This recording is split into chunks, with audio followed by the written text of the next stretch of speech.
¿Qué tal? Soy Gerardo Gil y estudio música, pero también soy actor de doblaje. En este podcast te narraré historias de suspenso, de terror, de ciencia ficción, leyendas urbanas y mitos contados alrededor de una fogata. Comencemos.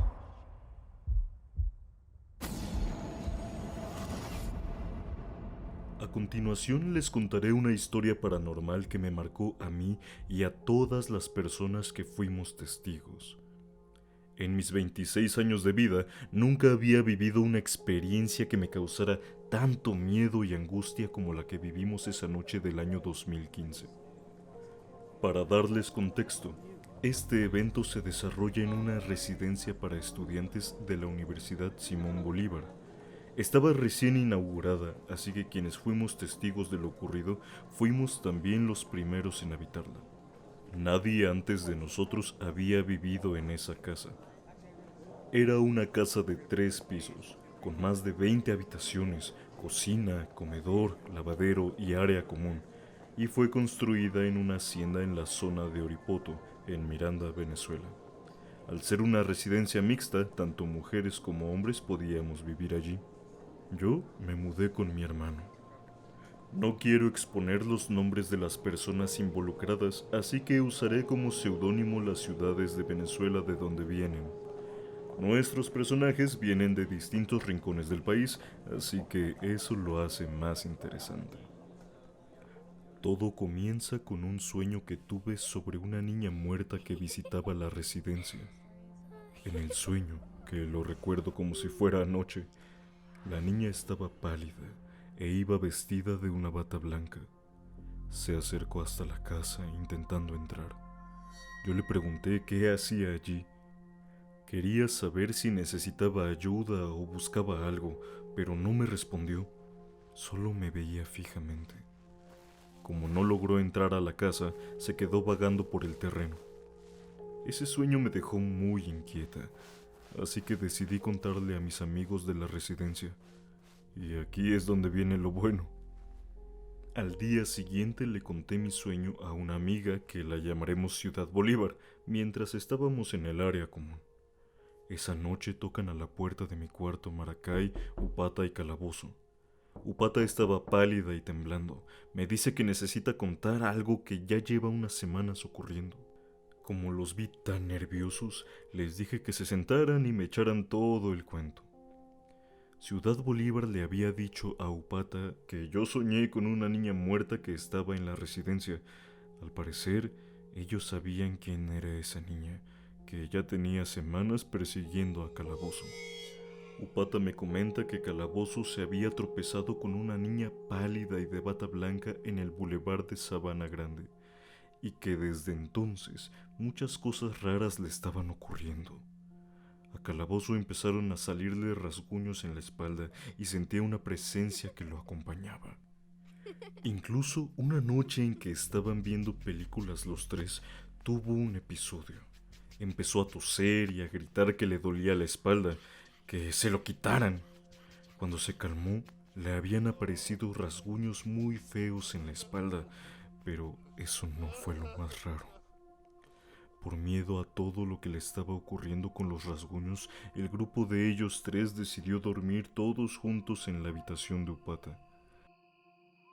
Al día siguiente, en la habitación de Calabozo, todos sus zapatos estaban ordenados en forma de pasos que iban desde la puerta hasta la cama.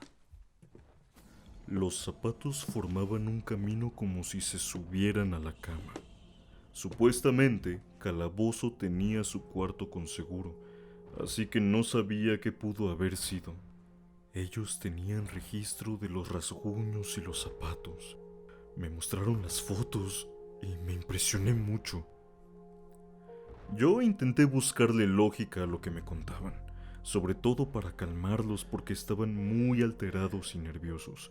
Recordé que una vez vi en un programa que la gente puede hacerse autolesiones estando dormidos y que creen que son rasguños sin explicación. Les dije que lo mejor era que se cortara las uñas. Quizá él mismo se estaba lastimando inconscientemente. En ese momento, él sale de mi habitación para buscar un cortaúñas. Yo les dije a las muchachas que quería comentarle a mi mejor amiga de la residencia y que me acompañaran. Mientras estábamos en el pasillo frente al cuarto de mi amiga, Calabozo cruza hacia nosotros y vemos que algo lo empuja. Él se cae hacia adelante y empieza a toser y a desesperarse y señalar su espalda. Cuando se recupera vemos que tenía rasguños por todas partes.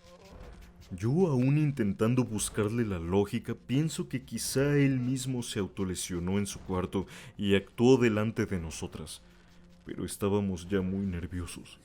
Los tomé a todos de las manos e hicimos una oración. Les digo que lo mejor es bajar y contarle a todos en la residencia. Bajamos al área común y empiezo a echarles el cuento a todos los que estaban allí. Éramos alrededor de 15 personas. Incluso les muestro las fotos de los zapatos y los rasguños, pero nadie me estaba prestando realmente atención, pensando que eran inventos del grupo de 3. Mientras echo el cuento, a Calabozo lo empujan muy fuerte. Se cae hacia adelante y empieza a gritar. Eso sucede delante de todos nosotros. Todos empezamos a gritar y corrimos a una esquina. Cuando intentó pararse, lo empujan de nuevo, pero para atrás. Se cae y sigue gritando. Fue tan impresionante lo que estaba ocurriendo que yo salí corriendo con el resto de la gente a escondernos en un cuarto. Había una amiga que entró en pánico. Estaba llorando y temblando y solo la escuchaba rezar. Afuera del cuarto se escuchaba todavía a Calabozo gritando. Hubo 3 o 4 muchachos que se quedaron con él afuera y lo ayudaron a pararse. Cuando salimos del cuarto, todos estaban llorando y nerviosos. Lo que se me ocurrió fue tomarnos de las manos y rezar en un círculo. Éramos unas 15 personas rezando y llorando. Fue muy angustiante. Rezamos una oración que conseguí en internet que era para alejar los malos espíritus. En el fondo yo tenía muchísimo miedo porque en las películas si uno se pone a molestarlos o alborotarlos y uno no sabe bien lo que está haciendo, puede acabar todo muy mal. No sabría decir cuánto tiempo duramos rezando, pero fue un rato que pareció eterno. Todos sentíamos que en cualquier momento volvería a empezar un episodio, pero no sucedió. Un grupo y yo subimos a hablar con los que cuidaban la hacienda. No nos creyeron nada. Esa noche dormimos unas 6 personas en mi habitación. Nadie quería dormir ni acercársele a Calabozo. Pobre muchacho. Al día siguiente, él y su amiga fueron a la iglesia. Les dieron agua bendita y le recomendaron echarla en todos los cuartos de la casa. Nos enteramos luego que esa construcción nunca fue bendecida, lo que se supone que debería hacerse cuando algo se construye. A partir de ese momento, el ambiente era sumamente tenso en la residencia. No querían hablarle a Calabozo. Nadie durmió solo durante al menos una semana. Mi hermano puso cruces en cada rincón de su cuarto. Yo le pedí a mi mamá desesperadamente que nos fueran a buscar. Cuando por fin pudieron hacerlo, al tío que fue por nosotros se le partió un llavero de San Miguel Arcángel que tenía consigo desde hace años. Cuando llegó a la residencia, el llavero se le rompió en la mano. En esa residencia ocurrían cosas muy extrañas. Una de las teorías era que una señora que vivía en ese terreno era bruja y nos echaba maldiciones por estar ocupando esa casa. Siempre se le escuchaba gritando hacia nosotros y diciendo groserías. Otra teoría es que Calabozo estaba involucrado en santería y que le habían echado un muerto, que fue la niña que yo vi en mi sueño y con la que Upata también soñó. Upata incluso vio fotografías de Calabozo en su sueño que existían en la vida real y que ella nunca había visto. Al final, teníamos echando agua bendita por todas las habitaciones de la casa y no volvió a ocurrir nada paranormal, o al menos que yo me enterara. Esa noche nos marcó a todos los que estuvimos presentes, y aún 5 años después me sigue dando escalofríos.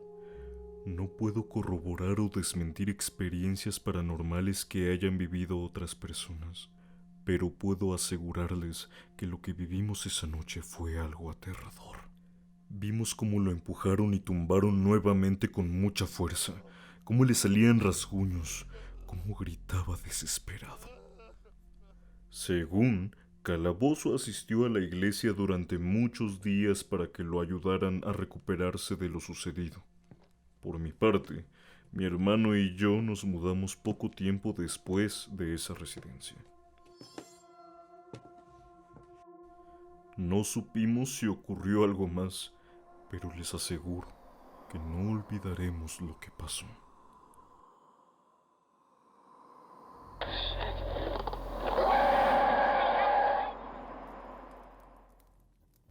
Esta anécdota fue gracias a la usuaria de Twitter, Karya. Gracias por acompañarnos en un episodio más de Relatos de Fogata. Búscanos en Facebook y Spotify. Nos veremos próximamente. Por lo mientras, apagaré las ascuas y los espero para reunirnos alrededor de la fogata una vez más.